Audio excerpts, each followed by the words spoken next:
Glória a Deus, que bênção estar com você, meus queridos, que prazer, que alegria, que satisfação. Deus é bom o tempo todo, Deus é maravilhoso. E sabe de uma coisa? Você está lendo a Bíblia aí, tem anjos aí guardando você, amém? Estou orando sempre por você, ore por mim também, queridos, amém? Pela minha família. Glória a Deus. Hoje nós vamos iniciar o livro de João e vamos ler hoje João capítulo 1 ao 3. João capítulo 1. No começo, aquele que a palavra já existia. Ele estava com Deus e era Deus. Desde o primeiro, a palavra estava com Deus. Por meio da palavra, Deus fez todas as coisas e nada do que existe foi feito sem ela. A palavra era fonte de vida. Essa vida trouxe a luz para todas as pessoas. A luz brilhava na escuridão e a escuridão não conseguiu apagá-la. Houve um homem chamado João que foi enviado por Deus para falar a respeito da luz. Ele veio para que por meio dele todos pudessem ouvir a mensagem e crer nela. João não era a luz, mas veio para falar a respeito da luz, a luz verdadeira que veio ao mundo e ilumina todas as pessoas. A palavra estava no mundo e por meio dela Deus fez o mundo, mas o mundo não a conheceu. Aquele que é a palavra veio para o seu próprio país, mas o seu povo não o recebeu. Porém, alguns creram nele e receberam, e este lhe deu o direito de se tornarem filhos de Deus.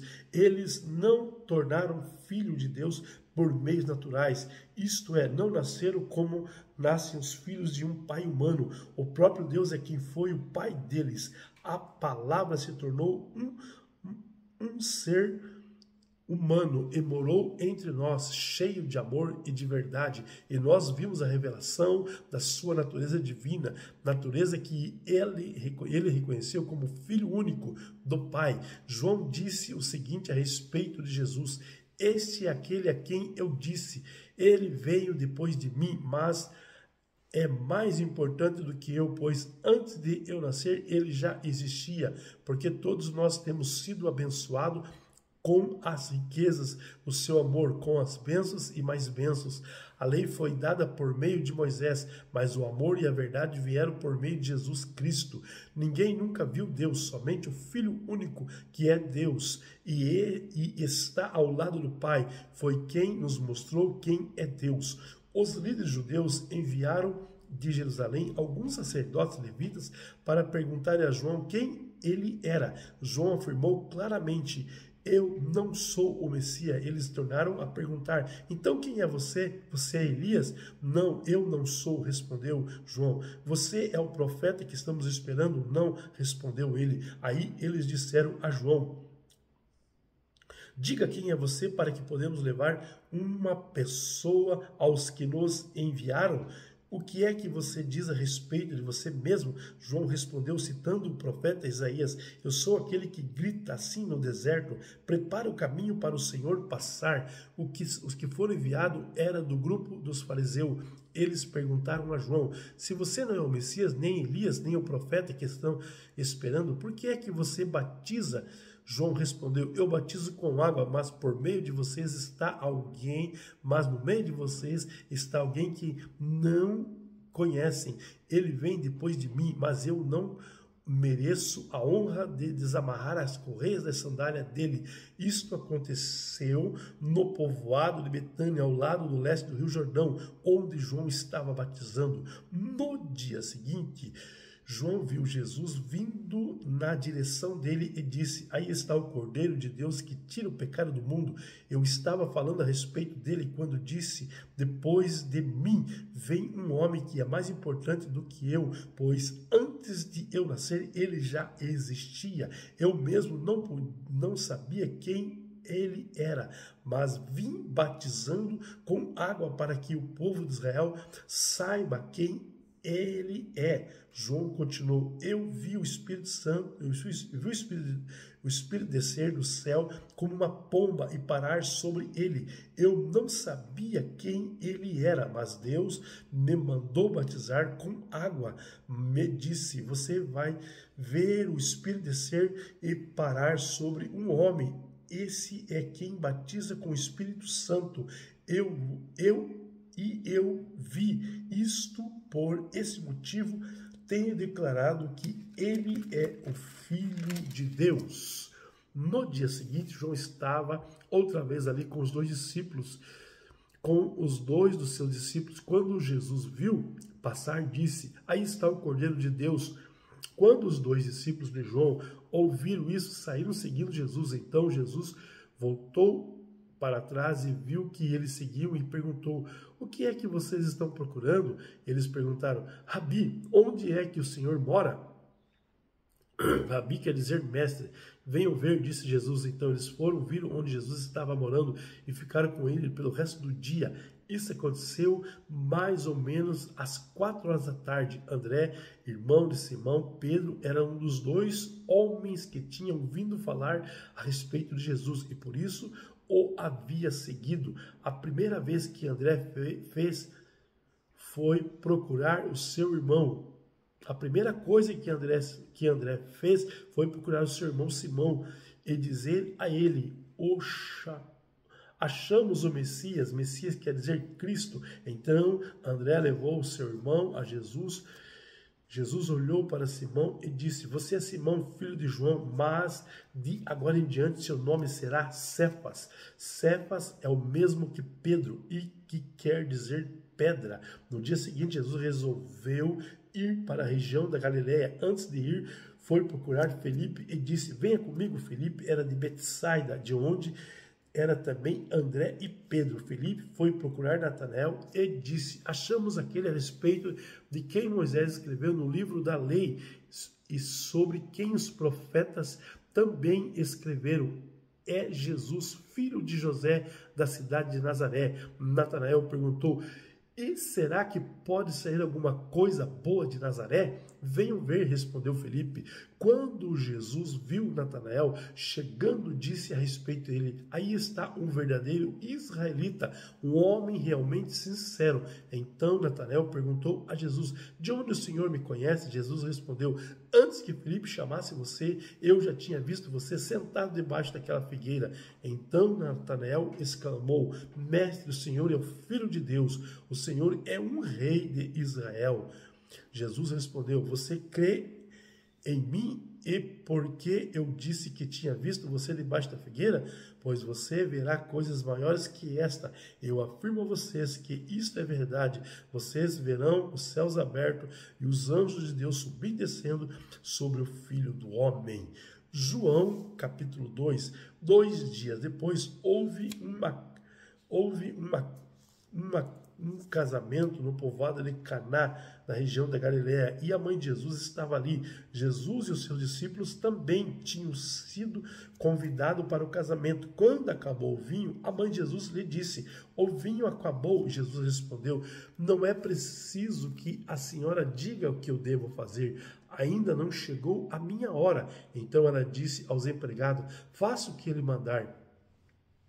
Ali perto estavam 6 potes de pedras e cada um cabia entre 80 e 120 litros de água. Os judeus usavam a água para guardarem nesses potes nas suas cerimônias de purificação. Jesus disse aos empregados: encham de água esses potes, e eles encheram até a boca. Então, em seguida, Jesus mandou: agora tire um pouco da água desses potes e leve ao dirigente da festa. E eles levaram. Então o dirigente da festa provou a água e a água tinha virado vinho. Ele não sabia onde tinha vindo aquele vinho, mas os empregados sabiam. Por isso ele o chamou o noivo e disse: todos costumam servir primeiro o vinho bom, e depois que o convidado já beberam muito, serve o vinho comum. Mas você guardou até agora o melhor vinho. Jesus fez esse primeiro milagre em Caná da Galileia. Assim ele revelou a sua natureza divina, e os seus discípulos creram nele. Depois disso, Jesus e a sua mãe e os seus discípulos foram para a cidade de Cafarnaum e ficaram alguns dias ali. Alguns dias antes da Páscoa dos judeus, Jesus foi até a cidade de Jerusalém. No pátio do templo encontrou pessoas vendendo bois, ovelhas e pombas, e viu também que que sentados à sua mesa trocavam dinheiro para o povo. Então ele fez um chicote de cordas, expulsou toda aquela gente dali. E também as ovelhas e os bois virou a mesa dos que trocavam dinheiro, e as moedas se espalharam pelo chão. E disse aos que vendiam pombas: tirem tudo isso daqui, parem de fazer da casa do meu pai um mercado. Então os discípulos dele lembraram das palavras das Escrituras Sagradas que dizem: o meu amor pela tua casa, ó Deus, queima dentro de mim como fogo. Aí os líderes judeus perguntaram: que milagre você pode fazer para nos provar que tem autoridade de fazer isso? Jesus respondeu: derrube esse templo e eu construirei de novo em 3 dias. Eles disseram: a construção desse templo levou 42 anos e vocês dizem que vai construir de novo os 3 dias? Porém, o templo do qual Jesus estava falando era o seu próprio corpo. Quando Jesus foi ressuscitado, os seus discípulos lembraram de que ele tinha dito isso e então creram nas Escrituras Sagradas e na palavra dele. E quando Jesus estava em Jerusalém, durante a festa da Páscoa, muitos creram nele porque viram milagres que ele fazia, mas Jesus não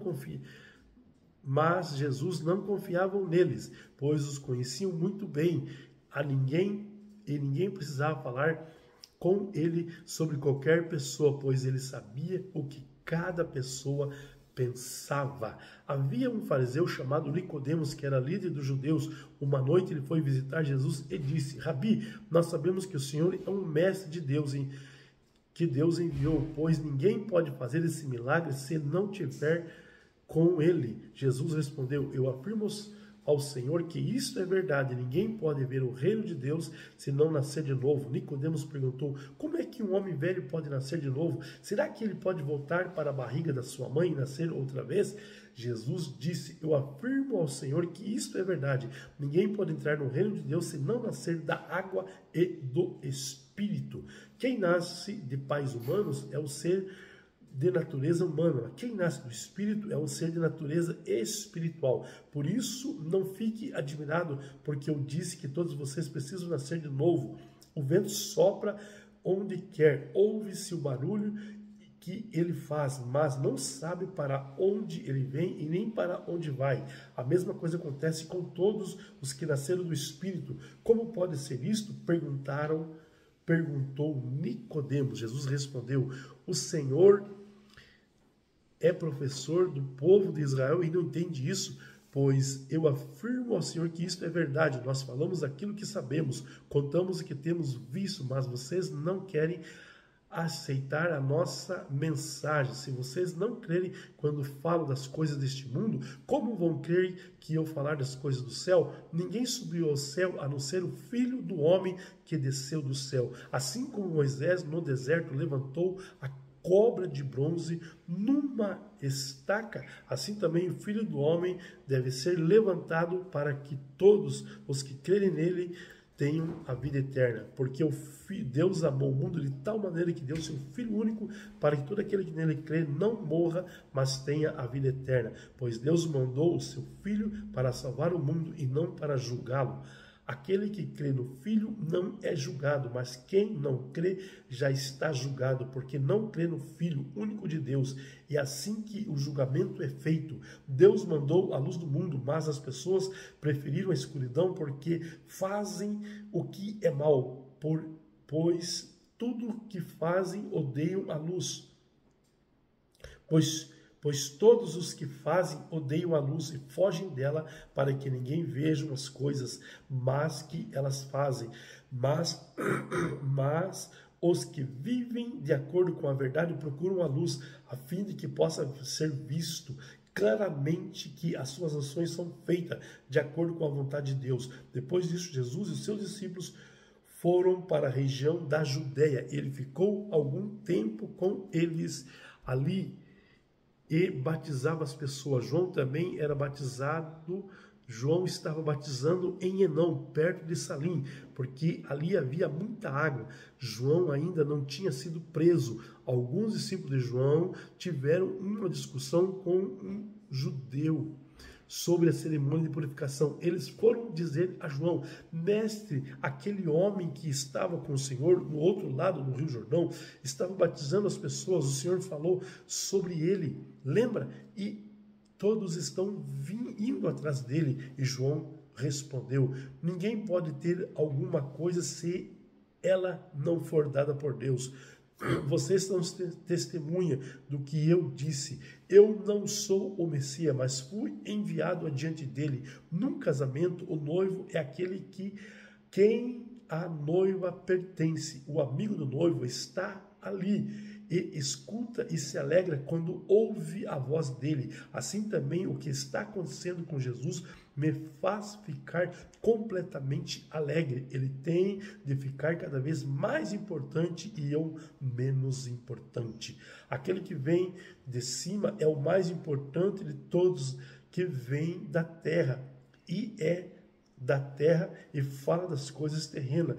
Quem vem do céu é mais importante que todos. Ele fala daquilo que viu e ouviu, mas ninguém aceita a sua mensagem. Quem aceita a sua mensagem dá prova de que Deus diz a verdade. Aquele que Deus enviou diz a verdade de Deus, porque Deus dá do seu Espírito sem medida. O Pai ama o Filho e pôs tudo nas mãos dele. Por isso, quem crê no Filho tem a vida eterna. Porém, quem desobedece o Filho nunca terá a vida eterna, mas sofrerá para sempre o castigo de Deus. Amém?